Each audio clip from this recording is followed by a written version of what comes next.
G'day folks, the rain is gone. It was raining today for about an hour and a half, but the clouds are still here. Not too bad, not too good either. I would have wished less clouds, but as always you can't control nature. So we have a plane coming in for landing. My plan for today was to get some long exposures of some logs in the water as the waves wash across them. But can you see what's happening behind me there? Yeah, super low tide. I knew that, but I thought it was a bit more in.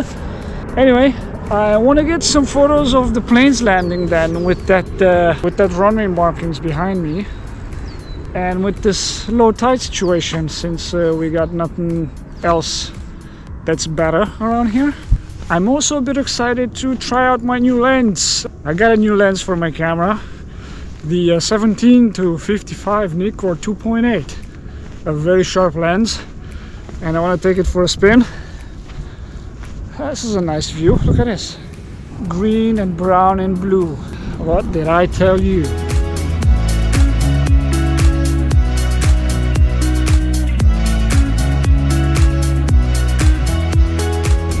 There she is, 17 to 55, 2.8 Nikkor. If you have a DX body from Nikon and you want to get a wide lens to medium range, this is the best on the market.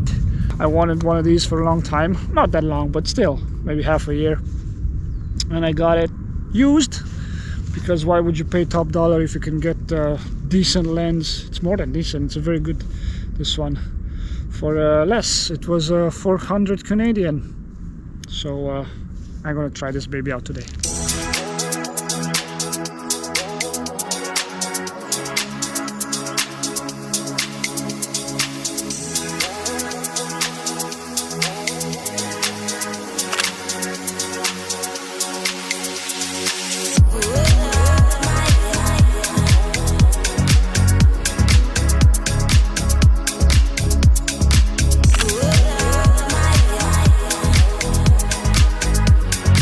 So this lens is a fixed aperture throughout the zoom range, from 17 all the way to 55, or from 55 all the way down to 17. So what that means is you don't have to adjust your exposure when you zoom in or zoom out, because the f-stop is the same, 2.8. Once you dial in your exposure, you can zoom in within this range and you're good to go.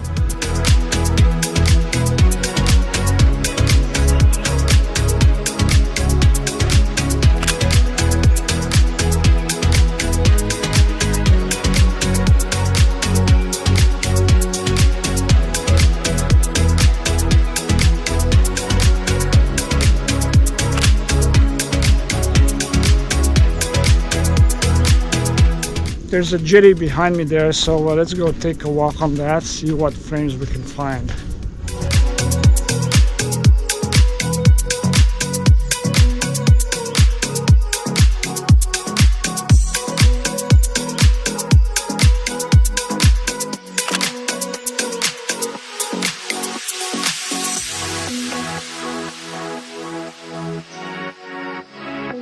Oh, there's a big plane coming. Okay, hold on, let's see. Maybe we can get these flowers in the foreground.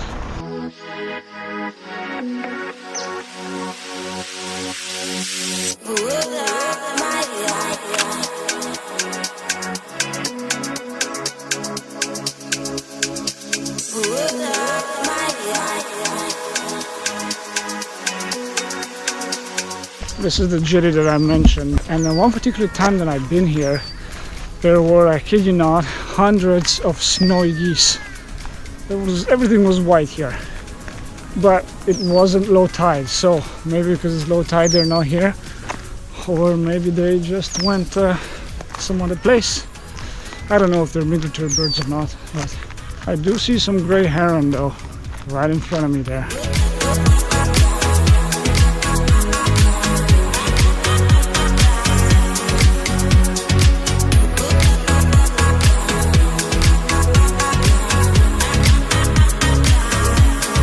I'm down in the gutter right here at the water edge, but there's no water.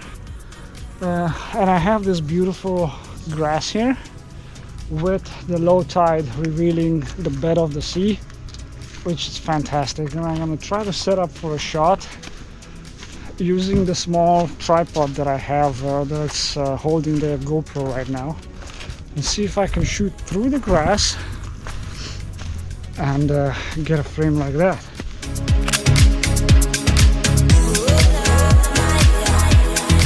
Not very big, but that's okay because that's what I need. A small tripod that will help me stabilize this camera. It's a big plane coming.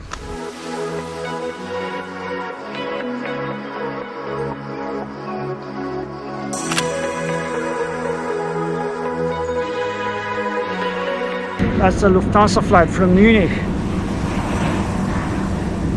or München as the Germans say it. Very cool. As it was landing, I saw its reflection in the tens of puddles that were left from the tide getting low. Awesome. Okay, so with this lens on, the camera is going to be very front heavy, but I don't know if you know this trick. It goes with big tripods as well. You can put one of the legs right in front of the lens to align your lens with the leg of the tripod, and in that case it's not gonna, right, you have a balance point for the lens not to tip in front of you.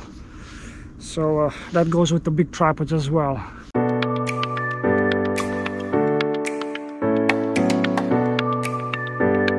I'm super low to the ground. I want to get this rock as a foreground element. I think I am a little bit too close to it, unless I can do some focus stacking. Let's see if it works. Oh yeah, it might work. Oh yeah, that's a beauty. That's a beauty. So how focus stacking works, I have a frame set up right here, and in this case, on this camera, I can tap with my finger, let's say on the bottom of the screen. The camera focuses, takes the shot. In this case it's on a 2-second delay, and then for my next shot, let the camera in the same position, do not move it, do not pan, do not tilt it, do not do anything, and then focus on the middle frame, and then the camera takes the shot. And then take those two photos in Photoshop and merge them together, and that's the end of it. And the beauty of it, the Photoshop does it automatically, and it takes care of the focus itself. It knows to keep the focus parts from the photos and get rid of the unfocused parts from the photos. So it's pretty cool.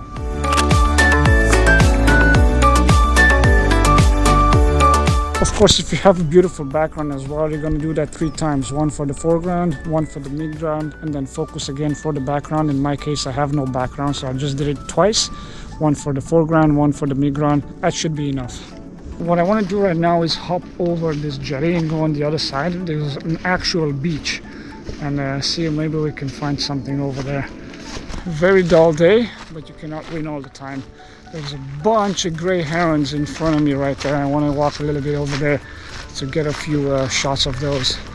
More than I saw anywhere else, any other time.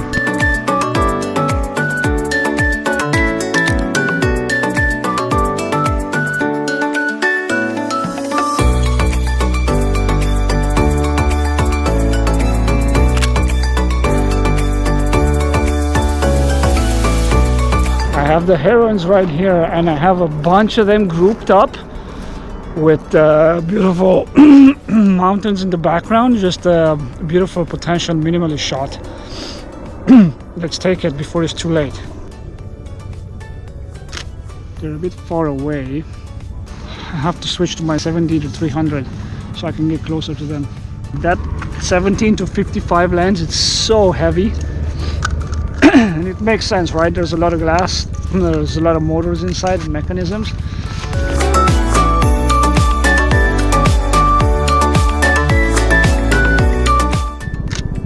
Oh, that's so beautiful. Even though I got the 17 to 55, it still is my favorite. It's just such a beautiful lens. As soon as you zoom in, everything falls into place.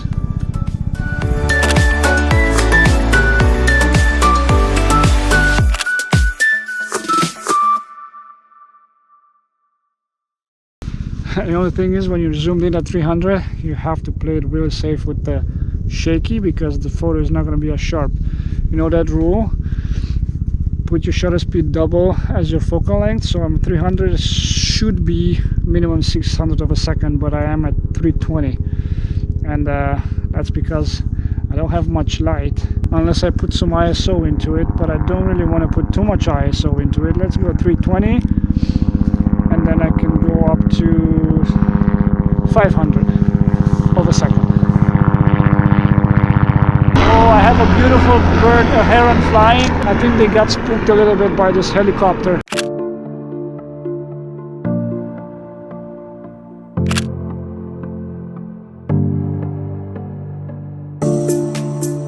I swear to God, when I look through the viewfinder zoomed in and I only see the herons and the water and the mountains in the background, it's like I'm looking at a scene in freaking Patagonia or something where it's nothing but vastness and nothing else.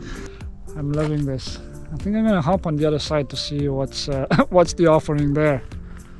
This is beautiful though, because I have the light mainly on that side. So on the other side everything is cloudy, but I am loving the light on this side. You know what, I'm just gonna keep the 70 to 300 on, because with this one I can get much further away. Look at that WestJet.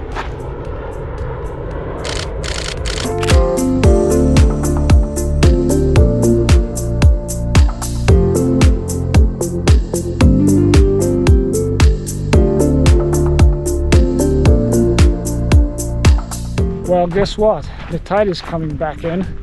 I can see the water moving slowly to shoot some small waves that go over some small logs or branches that are on the beach, just to get a longer exposure on the water going back into the ocean.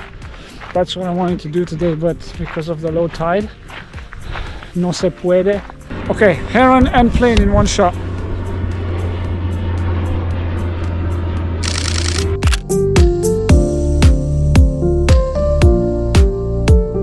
Okay, so let's cross this here jetty to go on the other side. I gotta put all my stuff in first because I have to get a quite decent head start. Yeah.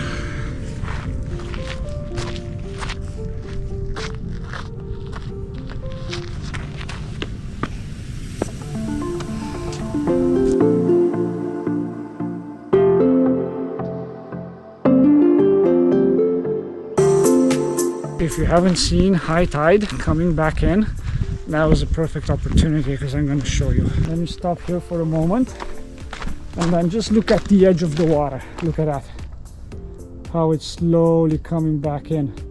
Pretty cool, huh? And no, this is not a river, this is the ocean. High tide.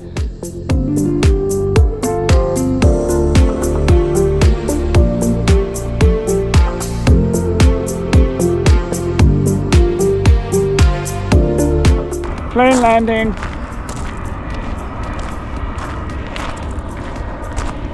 JetBlue from USA. Oh, you want to know where exactly from USA? I can tell you that, no problem. Let's see, get our trusty app out. JetBlue, Boston, Massachusetts.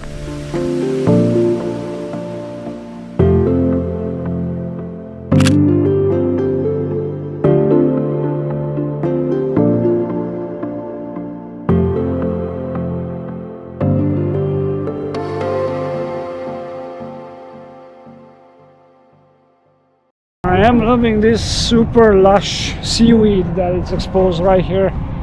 Check it out, wouldn't you say? I want to get a shot lengthwise like this, right?